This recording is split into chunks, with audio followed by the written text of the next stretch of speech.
Pak JK Yusuf Kala dan juga Wapres ke-11 Pak Profesor Budiono. Nah, tentu itu ada rekamannya tersendiri.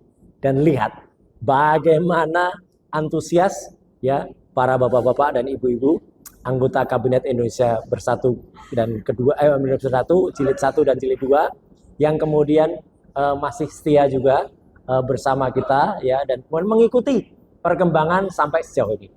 Tanpa rekayasa ya, tanpa diada-adakan, komentar-komentar beliau tentu saja sungguh luar biasa. Tapi tentu saja tanpa mengurangi rasa hormat, ada beberapa komentar yang memang sangat bersemangat dan kita melindungi sosok yang bersangkutan itu sengaja kita sembunyikan atau sengaja kita perhalus ya demi kebaikan bersama. Karena terus saja hampir semuanya atau mostly itu memberikan dukungan yang sangat luar biasa untuk kasus ini. Nah, ya dan kali ini eksklusif saya memang hanya memberikan tayangan ini untuk beberapa podcast yang dari tadi memang sudah setia nempel terus ya. Tentu saja selain Roy Suryo Official juga ada Langkah Update dan juga Ugreseno Tribrata ya. Yang lain nanti silahkan ambil dari sini ya gitu.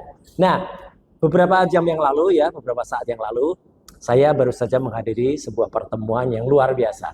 Itu reuni dari Kabinet Indonesia Bersatu jilid 1 dan jilid 2 di bawah Presiden Susilo Bambang Yudhoyono dan juga Wapres ke-10 Pak JK Yusuf Kala dan juga Wapres ke-11 Pak Profesor Budiono. Nah, tentu itu ada rekamannya tersendiri.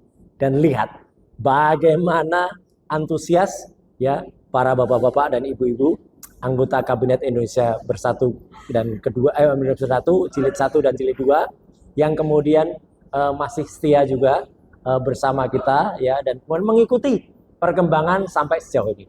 Tanpa rekayasa ya, tanpa diada-adakan, komentar-komentar beliau tentu saja sungguh luar biasa. Tapi tentu saja tanpa mengurangi rasa hormat, ada beberapa komentar yang memang sangat bersemangat dan kita melindungi sosok yang bersangkutan itu sengaja kita sembunyikan atau sengaja kita perhalus ya demi kebaikan bersama. Karena terus saja hampir semuanya atau mostly itu memberikan dukungan yang sangat luar biasa untuk kasus ini. Ya, dan ada beberapa tips-tips itu juga tidak kita keluarkan. Karena apa? Untuk menghormati dan untuk kenyamanan semua pihak. Hari ini juga kalau kita mau ingat seminggu yang lalu itu terjadi juga peristiwa yang sangat luar biasa di Rumah Sakit Polri di Kramat Jati. Yang ketika waktu itu ya di Pavilion Awaludin Jamin waktu itu adalah terjadi tarik-menarik yang luar biasa. Ya, ketika jam syuting ini dibuat ya, saya tidak akan menceritakan ini syuting jam berapanya ya. Tapi seminggu yang lalu persis, wah itu luar biasa. Bahkan ada anekdot yang mengatakan Roy Suryo ditungguin itu tapi dibela sama kombes dan kompol ya. Bukan kombes dan kolonel. Bukan kompol, kombes dan kolonel. Jadi ada Ibtu yang berusaha menjaga menarik-narik saya, Ibtu aktif, tapi kemudian dibela oleh purnawirawan, ya ada kombes ya dari kepolisian dan juga ada kolonel dari Tentara Nasional Indonesia. Luar biasa kalau mengingat peristiwa seminggu yang lalu itu. Dan akibatnya apa? Ketika malam hari itu tiba-tiba dari pihak rumah sakit, ya Rumah Sakit Polri itu ada dokter jaga yang tanya kemudian mau mengeluarkan saya dan dokter Tifa dari rumah sakit itu dengan quote and quote memberikan izin untuk pulang ya. Izin pulang kok jam 10 malam. Mana ada rumah sakit membolehkan pasiennya pulangkan jam 10 malam ya. Kemudian kami berdebat sampai dengan jam 12 malam. Nah, untungnya alhamdulillahnya Undang-Undang Kesehatan dan Peraturan Menteri Kesehatan itu jauh lebih menang daripada tindakan paksa yang waktu itu dilakukan. Dan akibatnya baru esok harinya atau Senin dini harinya, Senin pagi bukan Senin dini hari, itu kemudian saya dan Dokter Tifa kemudian dipindahkan dari Rumah Sakit Polri Kramat Jati ke kantor Kejaksaan Negeri Jakarta Selatan. Itu pun ada drama juga ya. Jadi kami harus dilewatkan ke Polda Metro Jaya. Kemudian sempat juga ada tarik menarik juga ya. Tapi ya alhamdulillah semuanya berlangsung seperti apa yang ada ya. Jadi tadi juga ada yang komentar tadi ya di pertemuan KIB tadi, Kabinet Indonesia Bersatu lagi, Mas Roy Suryo itu kayak kucing gitu. Kenapa kayak kucing? Memang saya hobi kucing ya. kucing tuh nyawanya 9. Jadi kucing nyawa 9 tuh ya itu, ya. Jadi kayak kucing kalau ditangkap lepas lagi gitu. Ya udah kita hormati saja ya. Itu pendapat dari para senior-senior, rata-rata senior saya sih yang ada. Dan tadi juga pertemuan tadi selain anggota kabinet, ada juga barisan yang diundang oleh Presiden ke-6 Republik Indonesia, yaitu Pak SBY. Tadi juga mengundang barisan Caraka Dharma. Caraka Dharma itu adalah angkatan 74 ya, gitu. Angkatan 74 yang turut hadir di situ. Jadi para purnawirawan yang hadir dan juga memberikan semangat yang luar biasa. Apa semangatnya saya tidak akan menambahkan, tidak akan mengurangi. Yang pantas dan bisa ditampilkan kami tampilkan ya, tentu dalam rekaman tersendiri. Judulnya Serunya Reunion ya, nah, itu ada nanti rekamannya tersendiri.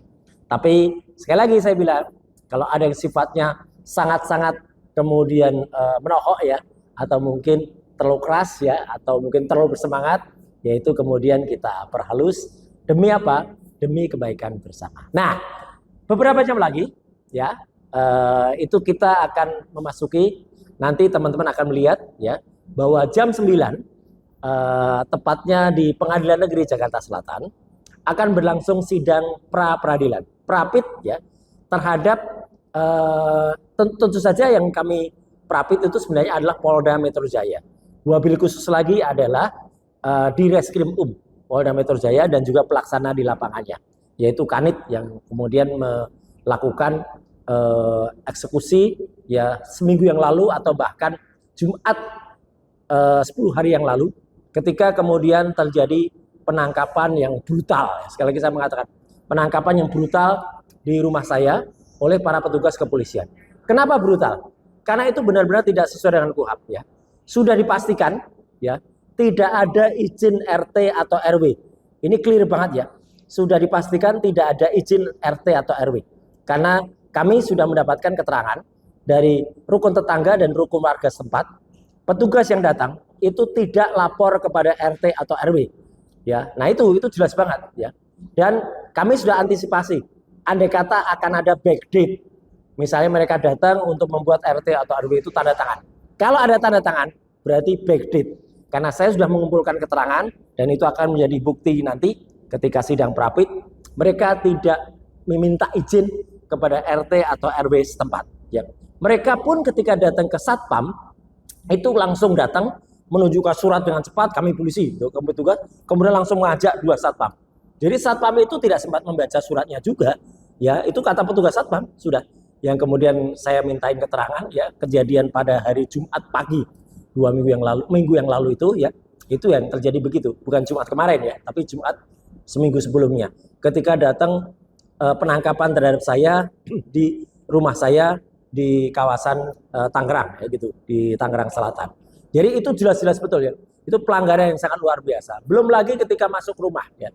Masuk rumah pun dalam aturannya itu harus mengetuk rumah. Kemudian petugas RT dan RW yang masuk duluan menanyakan, baru proses selanjutnya. Tidak tiba-tiba saja ya, ada petugas masuk kamar tidur. Sekali lagi itu masuk kamar tidur.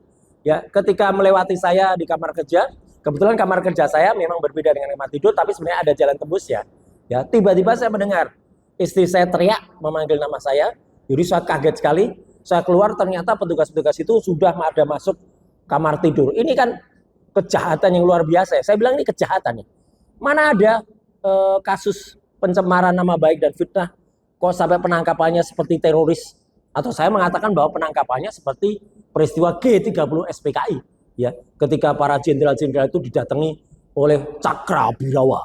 Ya, Cakrabirawa yang kemudian ada Dul, namanya ada si Dul Martin atau apa situ, kemudian pada datang, kemudian mereka langsung datang dan bahkan sama persis ketika kemudian saya tidak diperbolehkan ganti, ya ganti baju nggak boleh, ganti celana nggak boleh, bahkan kalimatnya pun saya mengulanginya sama persis di rekaman ada itu.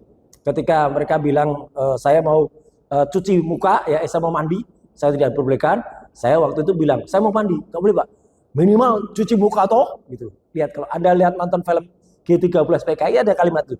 Minimal cuci muka toh, gitu. Itu ada kalimatnya dan saya menirukan itu persis ketika kejadian. Karena memang peristiwa seperti itu. Untung saja mereka nggak babedil ya. Kalau babedil, wah itu sudah pelanggaran HAM. Karena apa yang terjadi di rumah saya itu jelas pelanggaran hak asasi manusia. Jadi saya juga mengetuk nih bagaimana nih Komnas HAM ya. Sudah jelas-jelas timbul pelanggaran HAM terhadap pelaku, kalaupun saya dikatakan pelaku ya, tindak pidana pencemaran dan fitnah. Masa pencemaran dan fitnah datangnya kemudian dijemputnya kayak penjemputan teroris atau kayak penjemputan perampok ya. Memang mereka bisa saja datang kapan saja, tapi kan ada aturannya. Tidak tidak kemudian dihancam promo semua petugas digitukan gitu. Amatnya semua pelaku digitukan. Dan mereka itu siapa gitu. Seenaknya datang ke rumah tanpa izin RT RW, menggelandang satpam, dan satpam tidak naik ke rumah. Satpam pun tidak berani masuk. Satpam itu hanya di luar pagar.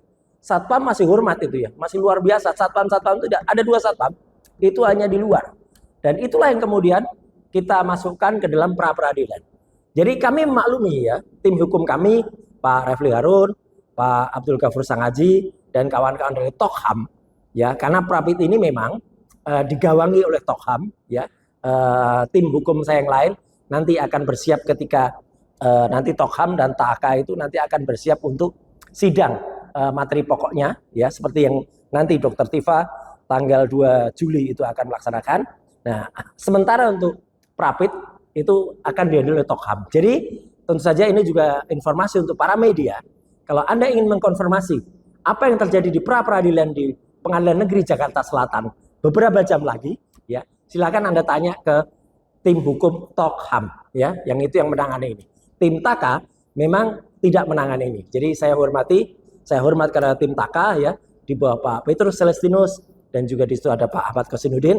Beliau concern kepada proses selanjutnya. Demikian juga kepada simpatisan, baik bapak-bapak, ibu-ibu yang luar biasa. Yang kemarin saya juga datang ke pertemuan di Lontong Daily ya. Itu, dan saya datang di ujung karena sebelumnya saya memang ada acara menjadi saksi di pernikahan ya salah seorang almarhum lawyer ya yang waktu itu Pak Herman Umar yang sebenarnya juga sudah siap untuk membantu saya, tapi sayang Tuhan yang Maha Kuasa Allah Subhanahu wa taala mentakdirkan lain. Sang Kolik memanggil Pak Herman Umar lebih cepat, putrinya itu juga lawyer juga ya, Sena Denda Jevika itu yang kemarin nikah, dan saya menjadi perwalian dari keluarga yang ada di situ. Kemudian sore malam harinya saya sempat datang ke acara otomotif di Bekasi, dan baru di ujung itu di atas jam 9 saya datang ke pertemuan mak-mak ya. Itu ada mak-mak dari KNPRI, ada mak-mak dari ARM, ada dari Forum Aksi, kemudian ada bapak-bapak yang lain ya, ada teman-teman yang juga dari Forum Indonesia ya, ada kemudian dari Purnawirawan TNI. Ya, ada kemudian dari siapa lagi? Ya, dari Forum Aspirasi ya. Kemudian ada juga bapak-bapak kalau nggak salah dari UI Watch ya. Nah, dari UI Watch juga ada kepada memberikan pandangan-pandangan. Termasuk juga yang sempat memberikan komentar itu ada ibu-ibu dari Purnawirawan TNI ya. Kemudian ada juga Pak Dr. Zul, ada kemudian juga tokoh-tokoh yang lain yang saling memberikan. Subscribe, share, like, and comment. Subscribe, share, like, and comment. Subscribe, share, like, and comment. Subscribe, share, like, and comment. Subscribe, share, like, and comment.